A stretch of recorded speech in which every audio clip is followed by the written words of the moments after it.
Okey, Alhamdulillah kita dah settle makan lamb biryani di Kapitan Kapitan Tandoori nasi ikan Kapitan Tandoori House Okey, so kita sekarang nak bergerak ke Arena Gunung Semanggul dalam 72 km untuk kita charge, dan kemungkinan kita tak payah charge lagi selepas tu. Saya tak sure, kita cuba tengok berapa charge yang kita boleh masuk untuk kita membolehkan kita sampai ke rumah.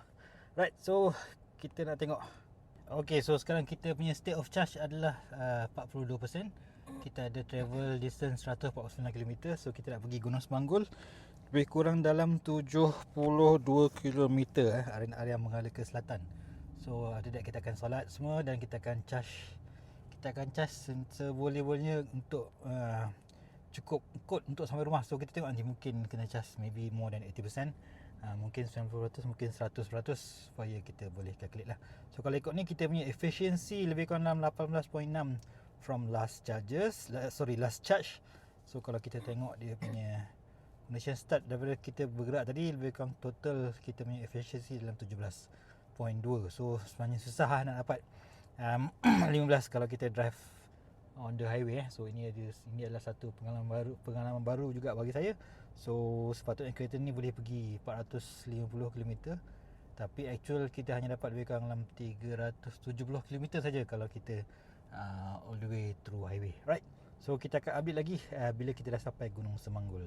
Okay, so sekarang kita dah berjaya connect dengan camp power charger tu daripada Gentari. So kita sekarang SOC kita 24%.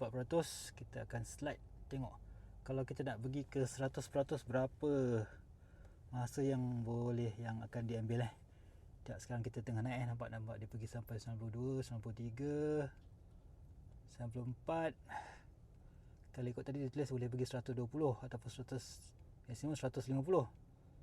Okey, dia tulis ni estimate charging completion by 4:47. Kalau 4:47, terlampau lama sangat, dalam pukul dekat sejam juga. So saya tak rasa saya akan charge sampai 100% lah. So oleh kerana tadi dia kata dia boleh pergi 120, ni kita dapat 116 should be okay kot. Right, so kita akan tengok dulu. Kalau sampai 80 tu kita rasa macam cukup, kita potong je lah, kita terus cut off je lah. Kalau tidak kita akan tengok macam mana. Alright, yang penting sekarang sementara menunggu kereta siap untuk di charge, kita pergi solat, kita pergi toilet apa semua dulu. Alright, so jumpa anda selepas ini. Okay, Assalamualaikum. So kita dah hampir untuk mengakhiri charging, tetapi saya nak tengok contoh sekarang kita dekat 79%, dia punya charging speed masih dapat 52.9. So charger kat sini dia maximum dia bagi 120 tadi kita dapat dalam 112. So 52.9 as of now, 79%. Kita tengok kalau kita slide, sekarang saya dah slide ke 90%. Kalau dia lepas 80%, dia drop kepada berapa persen? Tu kita nak tengok.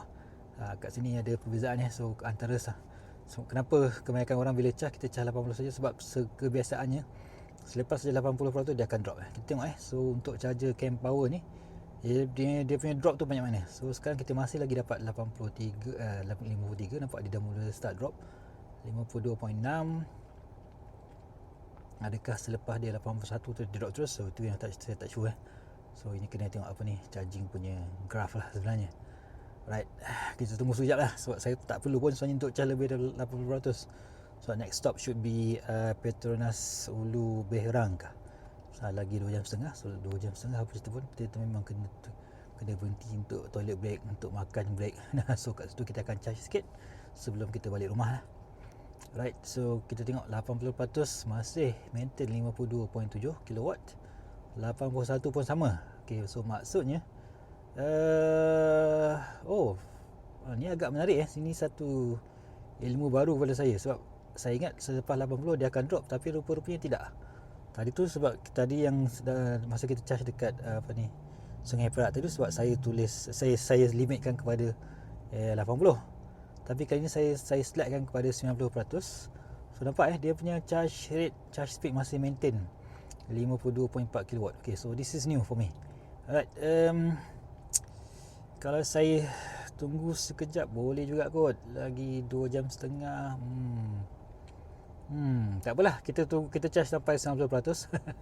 Dan saya akan update sikit lagi kalau sebab kalau kita 2 jam selalu kita ambil sampai 90%. So kita hanya perlu tunggu lagi berapa minit, lagi lebih kurang 8 minit macam tu. Kita tengok macam ni. Selepas dah dekat 90% nanti saya update lagi sekali.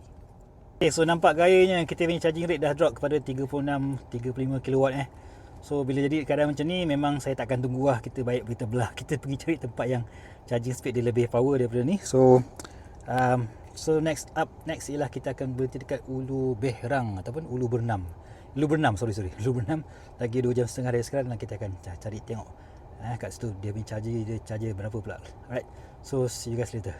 Okay, alhamdulillah guys, kita dah sampai rumah. Okay, tadi kita charge dekat Petronas Sungai Buloh. Petronas Sungai Buloh. So kita charge daripada 14 sampai ke 62% rasanya. So itu pun dah cukup saya untuk sampai rumah.